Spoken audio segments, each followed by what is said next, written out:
Guys, welcome back to our YouTube channel being accountant. और आज की हमारी वीडियो का टॉपिक है जर्नल एंट्रीज़। जो हमने पिछली वीडियोस डाली थी उसमें हमने जर्नल एंट्रीज़ कैसे बनेंगी सीखा था।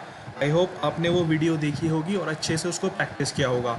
आज उसी वीडियो का एक फर्दर एक्सटेंशन है, यानी हम इस वीडियो में थोड़ी जर्नल एंट्रीज़ की प्रैक्टिस करेंगे और कुछ नए नए टर्म्स सीखेंगे और उन नए टर्म्स की भी जर्नल एंट्रीज़ कैसे बनती है वो देखेंगे। इस वीडियो में मैं सीधा सीधा ट्रांजैक्शंस लूँगा, उन जर्नल एंट्रीज़ को समझाऊंगा। तो शुरू करते हैं आज की वीडियो। सबसे पहले ट्रांजैक्शन ये रही हमारे सामने। Nitin invested ₹5 lakh cash in the business. इस ट्रांजैक्शन का मतलब है कि नितिन एक बंदा है जिसने बिजनेस को स्टार्ट करा। तो नितिन यहाँ पे हमारा ओनर हुआ और वो बिजनेस स्टार्ट कर रहा है 5 लाख रुपए कैश के साथ। इसकी जर्नल एंट्री बनेगी cash account debit 5 lakh to capital account 5 lakh. ये जो ब्रैकेट में लिखा है being the amount invested in the business, इसको नरेशन बोलते हैं। नरेशन जर्नल एंट्रीज के लास्ट में लिखी जाती है। नरेशन का मतलब होता है जो ऊपर जर्नल एंट्री डाली है उसका एक्सप्लेनेशन क्या है। कभी कभी क्या होता है कि अब इतनी सारी ट्रांजैक्शंस की जर्नल एंट्री डलती है और ट्रांजैक्शन सेम हो जाती है, तो याद रखना मुश्किल होता है कि ये वाली ट्रांजैक्शन क्यों डली थी। तो हम नीचे लास्ट में ब्रैकेट में थोड़ा सा एक्सप्लेनेशन लिख देते हैं कि आगे फ्यूचर में अगर हमें देखना हो कि ये ट्रांजैक्शन क्यों डली है तो हमें नरेशन देख के समझ आ जाए। अब इस जर्नल एंट्री के पीछे क्या लॉजिक है एक बार देख लेते हैं। यहाँ पे कैश जो है वो हमारा एसेट है और कैपिटल भी हमारा कैपिटल अकाउंट है। मैंने आपको पिछली वीडियो में 5 अकाउंट्स के नाम बताए थे, जिसका शॉर्टकट मैंने आपको बताया था clear. C for capital, L for liabilities, E for expenses, A for assets और R for revenue. I hope आपको वो निमोनिक्स याद होगा। तो कैश हमारा यहाँ पे एसेट है और वो इंक्रीज़ हो रहा है। जब एक ओनर बिजनेस के अंदर पैसा लेकर आता है तो उसका कैश का जो बैलेंस है वो बढ़ जाता है। और मैंने आपको बताया था कि increase in asset is debited, इसलिए हमने कैश अकाउंट डेबिट करा है। और सेकंड क्रेडिट में है हमारा कैपिटल हमारा C वाला अकाउंट यानी कैपिटल ही होता है और यहाँ पे हमारी कैपिटल भी इंक्रीज़ हो रही है। तो अगेन वही रूल चलेगा, increase in capital is credited. henceforth the entry will become cash account debit to capital account 5 lakh 5 lakh. Second transaction देखते हैं। Purchase building for ₹2.5 lakh in cash, यानी नितिन ने 2.5 लाख रुपए की एक बिल्डिंग खरीदी कैश में। तो इसकी जर्नल एंट्री होगी building account debit 2.5 lakh to cash account 2.5 lakh. और नरेशन में being building purchase for cash. जब भी हम नरेशन डालते हैं तो उसका पहला वर्ड कांस्टेंट रहता है बीइंग। उसके बाद सिंपल इंग्लिश में हमें सिर्फ वो वर्ड्स लिखने हैं जिससे कि हमें ट्रांजैक्शन को एक्सप्लेन कर पाए फ्यूचर यूज़ के लिए। इसका रूल समझते हैं। बिल्डिंग क्या है, हमारा एक एसेट है और कैश भी हमारा एक एसेट है। साइमल्टेनियसली एक एसेट बढ़ रहा है यानी कि बिल्डिंग, और एक एसेट घट रहा है यानी कि कैश। जब हम कोई बिल्डिंग खरीदेंगे तो बहुत ऑब्वियस सी बात है कि हमने जिससे बिल्डिंग खरीदी है उसको पैसे पे किए होंगे। तो जब हम पैसे पे करते हैं तो हमारा कैश का जो बैलेंस है वो कम हो जाएगा। तो एक बार एसेट इंक्रीज़ हो रहा है और एक बार एसेट डिक्रीज़ हो रहा है। और आपको रूल याद होगा, increase in asset is debited and increase in asset is credited. तो कौन सा एसेट इंक्रीज़ हो रहा है, यहाँ पे जो एसेट इंक्रीज़ हो रहा है उसका नाम बिल्डिंग है। Therefore building account debit 2.5 lakh to cash account 2.5 lakh. Increase in asset debit and decrease in asset is credit. I hope आपको ये भी ट्रांजेक्शन क्लियर होगी। थर्ड ट्रांजेक्शन पे चलते हैं। थर्ड ट्रांजेक्शन है परचेज मर्केंडाइज यानी कि गुड्स फॉर कैश ₹50,000। हम अपने गुड्स को ही मर्चेंडाइज भी बोलते हैं। और बहुत सारे वर्ड्स होते हैं जैसे कि इन्वेंट्री है, मर्केंडाइज, गुड्स, इन सब का एक ही मीनिंग होता है। इसकी जर्नल एंट्री बनेगी purchases account debit 50,000 to cash account ₹50,000 में, और नरेशन में बीइंग गुड्स बॉट।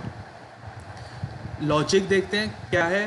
अब परचेजेस अकाउंट क्या है, हमारे एक तरीके का एक्सपेंसेस है, और कैश क्या है, हमारे एक एसेट है। और नेचर ऑफ चेंज क्या हो रहा है, यानी कि क्या बढ़ रहा है क्या घट रहा है।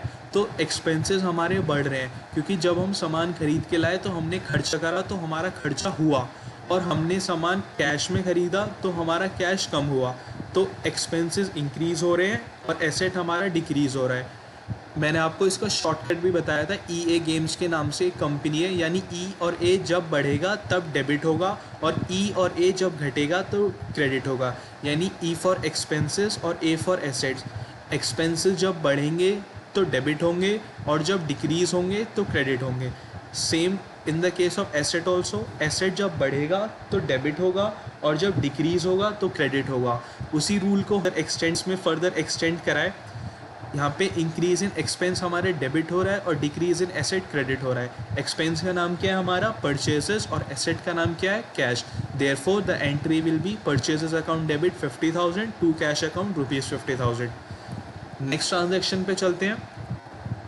सोल्ड मर्चेंडाइज फॉर ₹75,000, यानी हमने जो सामान खरीदा था अब हमने उस पर प्रोसेस लगाया, हमने उसको बेचा, तो इसकी जनरल एंट्री बनेगी cash account debit to sales account. जब हम किसी को सामान बेचते हैं तो हमारे पास पैसा आता है और पैसा हमारा क्या है? कैश एक एसेट है, एसेट यहाँ पे इंक्रीज हो रहा है। Therefore increase in asset are debited. और सेल्स क्या है? हमारे रेवेन्यू अकाउंट है, वो क्लियर वाला वर्ड आर रेवेन्यू।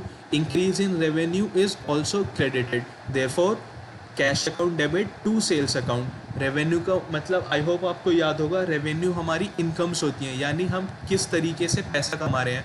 तो पैसा हम कमाते हैं जब हम अपने सामान को बेच देते हैं। नेक्स्ट एंट्री पे चलते हैं। नेक्स्ट एंट्री का है हमारी Nitin withdrew cash for ₹12,500 for personal use. यहाँ पे जो वर्ड है पर्सनल यूज़, उसका मतलब यहाँ पे हम लोग एक स्पेशल नाम देते हैं अकाउंटिंग में ड्राइंग्स का। ड्राइंग्स का मतलब होता है जब जैसे ओनर जब पैसा बिजनेस में इन्वेस्ट करता है तो हम उसको कैपिटल बोलते हैं। ड्राइंग्स क्या होता है? कैपिटल का अपोजिट होता है, यानी जब पैसा इन्वेस्ट करा तो वो ड्राइंग्स वो कैपिटल बन जाता है, और जब हम पैसा अपने पर्सनल यूज़ के लिए निकाल लेते हैं तो उसको हम ड्राइंग्स बोल देते हैं। तो इंक्रीज इन कैपिटल को हम लोग क्रेडिट कर रहे थे, अब हमने उसी कैपिटल को एक नाम दे दिया ड्राइंग्स का। अब यहाँ पे एक तरीके से हमारी कैपिटल जो है वो डिक्रीज हो रही है। इसका लॉजिक देखते हैं एंट्री का। यहाँ पे जो हो रहे हैं पहला है ड्राइंग्स, ड्रॉ है कैश। ड्राइंग हमारा कैपिटल है, कैश हमारा एसेट है, और यहाँ पे हम दोनों ही अकाउंट्स एक साथ डिक्रीज हो रहे हैं। कैपिटल भी हमारी डिक्रीज हो गई और हमारा एसेट जो है कैश वो विड्रॉ करा हमने अपने बैंक से, इसलिए वो भी डिक्रीज हो गया। तो decrease in capital is debited and decrease in asset is credited. I hope आपको ये भी ट्रांजैक्शन क्लियर होगी। गाइज, अगर किसी पर्टिकुलर पार्ट में आपको कोई डाउट आता है तो आप उसको कमेंट बॉक्स में लिख सकते हैं। हम नेक्स्ट वीडियोस में कोशिश करेंगे कि उन डाउट को क्लियर करें, और अगर डाउट बहुत छोटा सा है तो हम लोग कमेंट में ही रिप्लाई कर देंगे। आगे चलते हैं। पेड रेंट ₹2,000 एंड सैलरी ₹4,000, यानी हमने एक जगह किराए पे ले रखी थी जिसका मंथली रेंट जाता है, और हमारे ऑफिस में कुछ बंदे हैं जो हमारे लिए काम कर रहे हैं, हमारे यहाँ पे जॉब करते हैं, तो हम हर महीने उनको सैलरी पे करते हैं, और हमारा जो लैंडलॉर्ड है यानी हमारी जहाँ पे हम लोग अपना बिजनेस कर रहे हैं उस प्लेस का जो ओनर है उसको मंथली रेंट पे किया जाता है। तो यहाँ पे जो रेंट है और सैलरी है ये दोनों हमारे खर्चे हैं, यानी कि एक्सपेंसेस हैं, इसीलिए डेबिट हो रहे हैं, और एक्सपेंसेस को पे करने के लिए कैश यूज़ हो रहा है, और कैश हमारा डिक्रीज हो रहा है इसलिए क्रेडिट हो रहा है। एक बार से जल्दी से हम अपना nature of account, nature of change और उसका रूल देख लेते हैं। यहाँ पे रेंट और सैलरी जो है वो एक्सपेंसेस है, और कैश जो है वो एक एसेट है। और एक्सपेंसेस हमारे हुए यानी बढ़े तो इंक्रीज़ हुए, और कैश जो हमारा एसेट है वो डिक्रीज़ हुआ क्योंकि हमने एक्सपेंसेस को पे करा। हम जब एक्सपेंसेस को पे करें तो ऑब्वियस सी बात है कि हमने अपना कैश यूटिलाइज करा है, तो increase in expenses are debited and decrease in asset are credited. आगे चलते हैं। Deposited in bank ₹20,000। यहाँ पे मैं आपको एक छोटा सा नॉलेज देना चाहूँगा। जब भी हम कैश एक ही ट्रांजेक्शन के अंदर अगर कैश आ भी जाए और जा भी रहा है तो हम उसको कॉन्ट्रा एंट्री बोलते हैं। उस एंट्री को हम बोलते हैं कॉन्ट्रा, CONTRA, कॉन्ट्रा एंट्री। अब इसमें जो ट्रांजैक्शन हुई है हमने क्या काम करा, जो पैसा हमारे पास फिजिकली अवेलेबल था जिसको हम लोग कैश इन हैंड बोलते हैं, हमने उसको बैंक में जमा कर दिया। तो इससे हमारे नेट एसेट्स पे तो कोई फ़र्क नहीं आया, क्योंकि एक तरफ से पैसा गया और दूसरी हमारे ही अकाउंट में वो जाके चला गया। तो यहाँ पे जो फ़र्क आएगा वो सिर्फ इतना सा आएगा कि बैंक हमारा एसेट है और कैश भी हमारा एसेट है। एक एसेट इंक्रीज़ हो रहा है और उसी का साइमल्टेनियस दूसरा एसेट डिक्रीज़ हो रहा है। तो जो एसेट बढ़ा यानी कि बैंक बढ़ा, इसलिए हमने उसको डेबिट कर दिया, और कैश हमारा डिक्रीज़ हुआ इसलिए हमने उसको क्रेडिट कर दिया 20,000 से। वही हमारा रूल चलेगा, increase in asset is debited and decrease in asset is credited. इसी का उल्टा जस्ट फॉर नॉलेज मैं आपको बता देता हूँ, ट्रांजैक्शन अवेलेबल नहीं है, मैं आप अपनी नोटबुक में लिख लेना।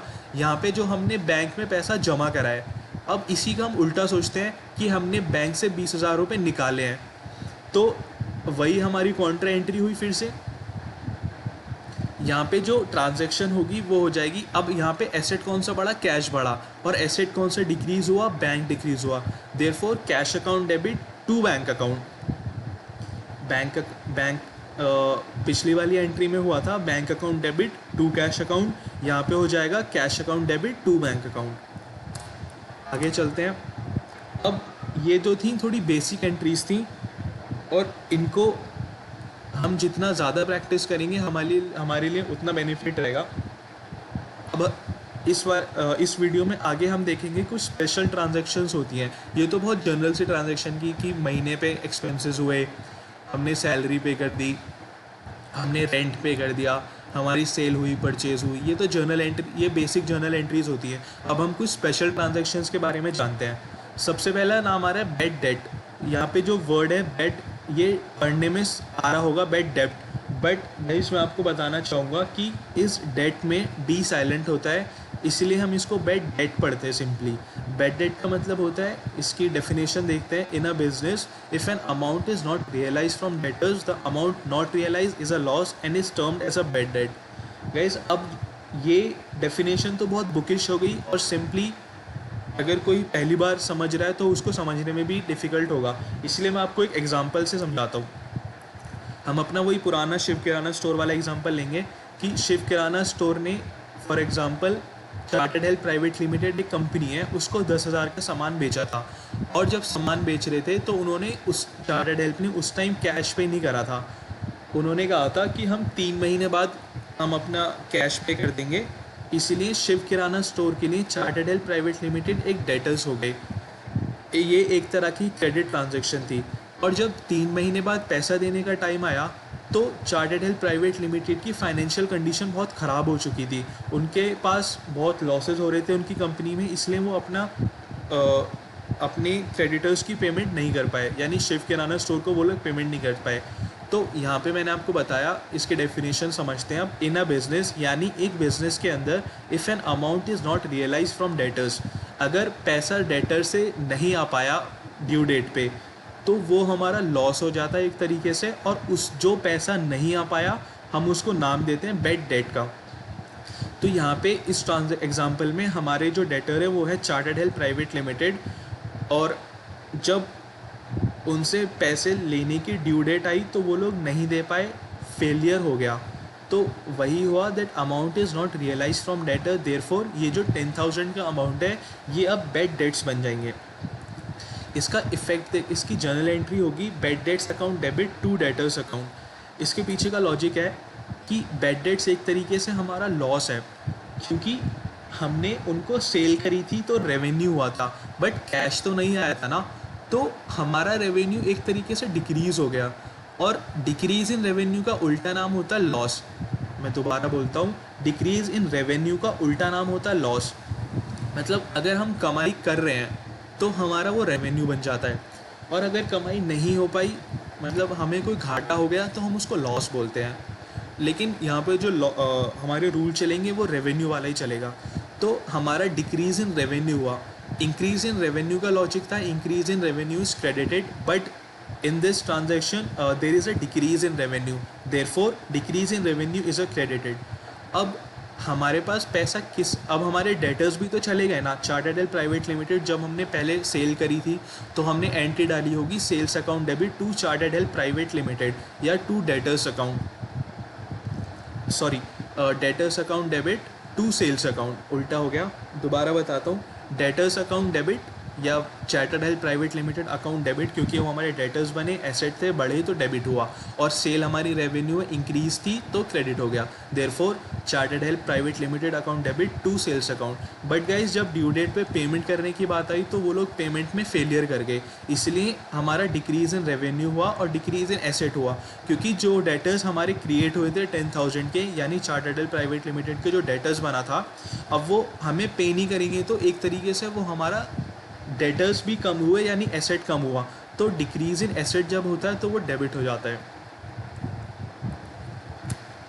नेक्स्ट पे आते हैं, नेक्स्ट स्पेशल ट्रांजैक्शन पे आते हैं डिस्काउंट। गाइस डिस्काउंट तो आपने हर जगह सुना होगा, जब आप शॉपिंग करने जाते हैं तो हम उसको बोलते हैं कि सर प्लीज़ कुछ डिस्काउंट दे दीजिए। आज हम उसका डेफिनेशन देखते हैं, उसका मीनिंग देखते हैं। डेफिनेशन मीनिंग है उसका, a reduction in amount either to encourage more purchases or prompt payment is called a discount. मैं हिंदी में इसका मतलब बताता हूँ। रिडक्शन का मतलब होता है कम करना, यानी अगर सपोज़ एक शर्ट हमने खरीदी 100 रुपीज़ की, हमने उसको बोला भैया डिस्काउंट कर दीजिए, तो उसने बोला मैं आपको 10 रुपये का डिस्काउंट कर देता हूँ, तो वो हमें वो शर्ट अब हमें कितने की पड़ी, 90 रुपये की, वो 10 रुपये का जो अमाउंट है वो हमें डिस्काउंट हो गया। डिस्काउंट का पीछे मतलब डिस्काउंट जो सेलर होता है वो डिस्काउंट देता क्यों है। फॉर एग्ज़ाम्पल ये जो मैंने शर्ट वाला एग्जांपल दिया, वो ये बोल रहा है कि भैया या तो आप मेरे को डिस्काउंट दो तो मैं आपको शर्ट खरीदूँगा, वरना मैं आपसे शर्ट नहीं खरीदूँगा, क्योंकि वो एक मार्केट के अंदर ख़रीदा है और वो एक मार्केट के अंदर खड़ा हुआ है और वहाँ पे बहुत सारी शर्ट की दुकान है। अगर वो बंदा उसको 10 रुपये का डिस्काउंट नहीं देगा तो वो चला जाएगा, उसको एक कस्टमर का लॉस हो जाएगा। तो डिस्काउंट हम किस लिए देते हैं, either to encourage more purchases, यानी कि एनकरेज का मतलब होता है बढ़ावा देना, या तो परचेजेस को ज़्यादा करने के लिए, या फिर प्रॉम्प्ट पेमेंट। कभी कभी ऐसा होता है कि जैसे हम लोग किसी से सामान खरीद, जैसे हम पिछले वाले एग्जांपल में लेते हैं कि हमने चार्टर्ड हेल्थ प्राइवेट लिमिटेड को 10,000 का सामान बेचा था और 3 महीने का उसको उधारी दी थी। अगर हम ऐसा बोलें कि अगर वो 3 महीने बाद पेमेंट करेगा तो उसको 10,000 रुपये देने पड़ेंगे, बट हम उसको ये बोलते हैं कि वो अगर आज ही पेमेंट कर देता है तो हम उसको 500 रुपये का डिस्काउंट देंगे, तो वो भी क्या हो गया, एक तरीके का डिस्काउंट हो गया। तो हमारे पास दो लॉजिक होते हैं, या फिर 2 फैक्टर्स बोल सकते हैं कि हम डिस्काउंट क्यों देते हैं। तो या तो परचेजेस को बढ़ाने के लिए, या फिर प्रॉम्प्ट पेमेंट के लिए। प्रॉम्प्ट का मतलब होता है तुरंत, प्रॉम्प्ट पेमेंट के लिए या फिर परचेजेस बढ़ाने के लिए। आगे चलते हैं। मीनिंग होगा a reduction in amount either to encourage more purchases or prompt payment is called a discount. अब टाइप्स ऑफ डिस्काउंट, यानी डिस्काउंट 2 तरीके के हैं। जो पहला एग्जांपल दिया मैंने, अब मैं उसी को एलैबोरेट करूँगा। उसी में हमारे 2 टाइप के डिस्काउंट आ गए थे। तो types of discount, a discount में बी क्लासिफाइड इनटू 2। डिस्काउंट 2 तरीके के होते हैं, ट्रेड डिस्काउंट और कैश डिस्काउंट। पहले पे आते हैं ट्रेड डिस्काउंट। एक मैं डेफिनेशन दिखाने से पहले मैं आपको बताता हूँ। सपोज़ आप किसी से सामान खरीदने के लिए गए, तो उसने बोला कि अगर आप एक शर्ट खरीदते हैं तो 100 रुपये की, तो आपने कहा भैया मेरे को आप 10 रुपीज़ का डिस्काउंट दे दीजिए, यानी वो आपको शर्ट 90 की पड़ेगी। वो कहता है मैं आपको एक शर्ट पे तो नहीं, अगर आप मेरे से 5 शर्ट खरीदोगे, यानी 5 शर्ट यानी 5 इंटू 100 500 रुपये हो गए, आप मेरे को 500 की जगह 450 दे देगा। तो ऐसे डिस्काउंट को हम लोग ट्रेड डिस्काउंट बोलते हैं। इसका मीनिंग देखते हैं। Trade discount is allowed when goods are purchase in large quantities, it is allowed as reduction from the total value. Simply बताता हूँ, ट्रेड डिस्काउंट जब हमको मिलता है तो हम उसको नेट बुक वैल्यू पे दिखाते हैं। एग्जाम्पल से समझते हैं कि purchase goods from Sanjeev of ₹40,000 at 10% trade discount. Sanjeev से सामान खरीदा 40,000 का 10% ट्रेड डिस्काउंट पे। अब उसने बोला कि अगर आप मेरे से 40,000 का सामान खरीदते हो, उसने संजीव को बोला कि अगर आप हमसे 40,000 का सामान खरीदते हो तो हम आपको 10% का ट्रेड डिस्काउंट देते हैं।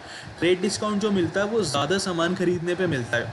बट ट्रेड डिस्काउंट में क्या होता है, हम अकाउंटिंग पर्सपेक्टिव से देखें, अकाउंटिंग व्यू में देखें, तो हम ट्रेड डिस्काउंट को अपनी बुक में नहीं दिखाते। सिंपली बताता हूँ, ट्रेड डिस्काउंट उसका हम लोग क्या ट्रीटमेंट करते हैं। अब उसने बोला कि 40,000 का सामान पे 10% का डिस्काउंट दिया, तो हम लोग ऐसे नहीं मानेंगे कि हमें 10% का डिस्काउंट मिला। हमें नो डाउट 10% का डिस्काउंट मिला, बट उसकी अकाउंटिंग ट्रीटमेंट ये होगा कि हम 40,000, पहले 40,000 का 10% होता है 4,000, हम यहाँ पे मानेंगे कि हमारी परचेजेज ही 36,000 की हुई है, यानी 40,000 के सामान पे हमें 4,000 का डिस्काउंट मिला, तो हम ये मानते हैं कि हमारी नेट अमाउंट जो हमने पे करा 36,000 वही हमारी एक्चुअल एक्सपेंस था। इसकी जर्नल एंट्री होगी purchases account debit to cash account 36,000। Guys ये 36,000 कैसे आया है, 40,000 का 10% होता है 4,000, तो 40,000 माइनस 4,000 इज इक्वल टू ₹36,000।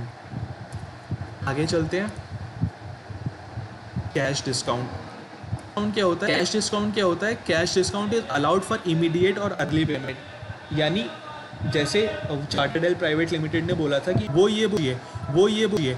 ये बोलता है कि अगर आप मेरे को अभी पेमेंट कर देते हैं तो आपको 500 रुपये का डिस्काउंट मिलेगा, यानी उसको सिर्फ 39,500 पे करने पड़ेंगे। या फिर ऐसा भी बोल सकता है कि आप 3 महीने नहीं 2 महीने में पेमेंट कर दीजिए। तो इमीडिएट का मतलब होता है आज ही पेमेंट, मतलब सामान दो और पैसे, सामान ले लो और पैसे दे दो तुरंत, मतलब एक हाथ से सामान दीजिए एक हाथ से पैसे लिए, उसको बोलते हैं इमीडिएट पेमेंट। और अर्ली पेमेंट का मतलब होता है कि अगर कस्टमर 3 महीने का डिस्काउंट मांग रहा है तो हम उसको 3 महीने नहीं उससे कम का, यानी कि 2 महीने, 2.5 महीने, 1 महीने या फिर 15 दिन, एज द केस में भी, मतलब 3 महीने से जितने कम पे भी हम लोग पेमेंट करवा लेते हैं उसके अगर हम कैश डिस्काउंट दे सकते हैं तो वो अर्ली पेमेंट बोला जाता है। एग्जाम्पल कंटिन्यू करते हैं, पुराना वाला ही। Purchase goods from Sanjeev of ₹40,000 at 10% trade discount and 5%। Guys ये ट्रेड डिस्काउंट नहीं, सॉरी, कैश डिस्काउंट होना चाहिए। यहाँ पे जो आ रहा है आप इसको ट्रेड डिस्काउंट की जगह कैश डिस्काउंट कर लेना। तो जब भी ट्रेड डिस्काउंट और कैश डिस्काउंट साथ में दिया होता है, हम लोग सबसे पहले ट्रेड डिस्काउंट माइनस करते हैं, उसके बाद कैश डिस्काउंट माइनस करते हैं। इसकी हम लोग वर्किंग देखते हैं। उसने बोला 40,000 रुपये का सामान था जिस पर हमें 10% ट्रेड डिस्काउंट मिला। पिछली वाली एंट्री में हम लोग यहाँ तक 36,000 पे तो आ ही गए थे, बट हम जो अपनी बुक में वैल्यू दिखा रहे हैं वो इस वाली वैल्यू पे दिखा रहे हैं 36,000 पे, और हमें कैश डिस्काउंट मिला एट 5%। तो ये 5% जो है 40,000 का नहीं होता, ये नेट अमाउंट का होता है आफ्टर ट्रेड डिस्काउंट, यानी 36,000 का। तो 36,000 का 5% होता है 1,800 रुपये। तो फाइनल अमाउंट जो हमें एक्चुअल में पे करना है वो 34,200 पे करना है, यानी पहले 40,000 में से 4,000 माइनस हुए, फिर आंसर आया हमारा 36,000, उसके बाद 36,000 में से 1,800 और माइनस हुए तो आंसर हमारा आता है 34,200। इसकी जर्नल एंट्री होगी, परचेजेस तो हमारे नो डाउट 36,000 है, बट हमारा जो कैश जा रहा है वो तो सिर्फ 34,200 गया ना, और हमें एक अकाउंट और खोलेंगे टू डिस्काउंट रिसीव्ड 1,800 रुपये का। टू डिस्काउंट रिसीव्ड को हमने क्रेडिट इस क्यों करा? अगर मैं आपको शॉर्टकट बताऊं तो मैंने आपको बताया था कि डेबिट हमेशा क्रेडिट के इक्वल होना चाहिए। तो 36,000 का हमारे पास डेबिट तो आ गया, लेकिन क्रेडिट हमारे पास 34,200 का हुआ है, यानी हमारे पास 1,800 का अभी भी एक गैप आ रहा था। उस गैप में हमने टू डिस्काउंट रिसीव डाल दिया। अगर मैं आपको लॉजिकली अकाउंटिंग व्यू से बताऊं तो परचेजेस जो था हमारा एक तरीके का खर्चा था, तो इंक्रीज इन एक्सपेंस क्या होता है, हमारा डेबिट होता है। बट जो हमें ये डिस्काउंट मिला, इसको मैं एक दूसरे तरीके से ये बोल सकता हूँ कि ये हमारे खर्चे में कमी हुई है, यानी हमारा एक तरीके से हुआ है, डिक्रीज़ हुआ है। उसी एक्सपेंस को हमने यहाँ पे टू डिस्काउंट रिसीव्ड का नाम दे दिया है। तो डिक्रीज इन एक्सपेंस क्रेडिट को क्या करते हैं, क्रेडिट करते हैं। देयरफॉर एंट्री हमारी बनती है purchases account debit 36,000, to cash account 34,200 और टू डिस्काउंट रिसीव्ड ₹1,800। एक जर्नल एंट्री देख लेते हैं हमारी डेट डेट्स के ऊपर। Received ₹9,750 from Hari in full settlement office account ₹10,000।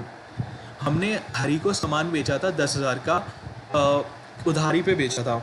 अब जब हमने उसको सामान बेचा था तो हमने सामान बेचा था 10,000 रुपये का, बट जब पेमेंट करने की बात आई उसने कहा कि मेरे पास 10,000 रुपये तो नहीं है, मेरे पास सिर्फ 9,750 रुपये हैं, यानी कि हमारे पास जो कैश रिसीव होगा हरी से वो 10,000 नहीं होगा, वो सिर्फ 9,750 होगा।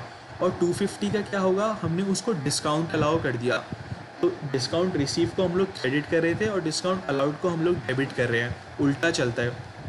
एक और लॉजिक ये हो सकता है कि हमें जो इससे इनकम आनी थी वो एक रेवेन्यू था, और वो हमने जो उसको डिस्काउंट अलाउ करा वो डिक्रीज़ इन रेवेन्यू हुआ। तो decrease in revenue debit nature का होता है, इसलिए हमने डिस्काउंट अलाउड को डेबिट करा। तो एंट्री हमारी बन गई cash account debit 9750, discount allowed debit 250 और टू कैश अकाउंट 10,000 रुपीज़।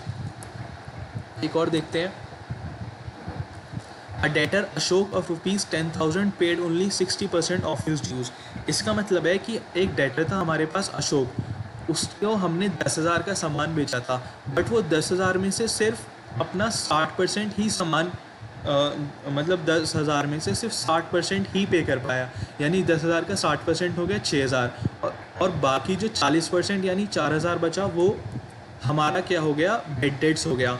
तो हमें जो कैश रिसीव होगा वो 10,000 नहीं होगा, 6,000 होगा, और 4,000 के बेड डेट्स बन जाएंगे। बट हमें अशोक का अकाउंट पूरा ख़त्म करना पड़ेगा 10,000 से। तो 10,000, ये 10,000 का हमारे डेटर्स ख़त्म हुए, 6,000 का कैश आया, और 4,000 जो थे वो हमारे बेड डेट्स हो गए। आगे चलते हैं, एक छोटी छोटी एक दो ट्रांजैक्शन और देखते हैं गुड्स के बारे में। अगर पहले मैंने आपको ड्राइंग्स बताया था, ड्राइंग की मतलब अगर उसने कैपिटल का पैसा निकाल लिया। कभी कभी ऐसा होता है कि जो गुड्स हम लोग बाहर कस्टमर्स को बेच रहे हैं, फॉर एग्जांपल अगर हम स्टेशनरी शॉप नहीं, हम लोग अगर शिव किराना स्टोर का लेके चल रहे हैं। शिव किराना स्टोर एक डिपार्टमेंटल स्टोर है जो कि घरेलू सामान बेचता है।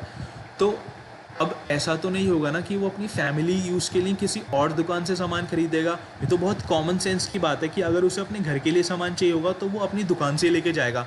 बट हमने आपको स्टार्टिंग में बताया था कि दुकान और मतलब उसका बिजनेस और ओनर है, दो अलग अलग चीज़ें होती हैं। हम उसको आपस में एक मान के नहीं चल सकते। तो अगर वो पैसा निकाल के ले जा रहा है तो that is also a drawing. अगर वो सामान निकाल के लेके जा रहा है तो हम उसको भी ड्राइंग बोलते हैं। तो सिंपल जर्नल एंट्री बनेगी drawings account debit to purchases account. Purchases जब हमने किया था तो उसको डेबिट किया था, बट अब परचेजेस हमारे कम हो गई, यानी गुड्स कम हुए, तो टू परचेजेस अकाउंट। दूसरा देखते हैं goods given as charity. Charity का मतलब होता है दान में दे देना। अब उसकी डिपार्टमेंटल स्टोर की दुकान है, हो सकता है उसके पास कोई बंदा मांगने के लिए आ गया हो और वो उसको मना ना कर पाया, हो सकता है उसने बिस्किट का पैकेट दे दिया हो। तो एक एक्सपेंस मानते हैं हम इसको, चैरिटी को। तो एक चैरिटी का खर्चा हुआ तो एक्सपेंस इंक्रीज हो रहा है, तो charity account debit to purchases account. Guys आज के लिए इतना ही।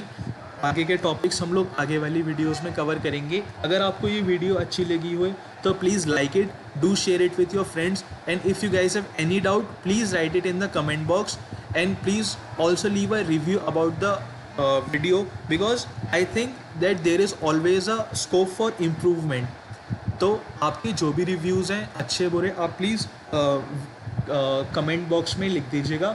We will try to incorporate from the further videos. Thank you guys, have a very nice day.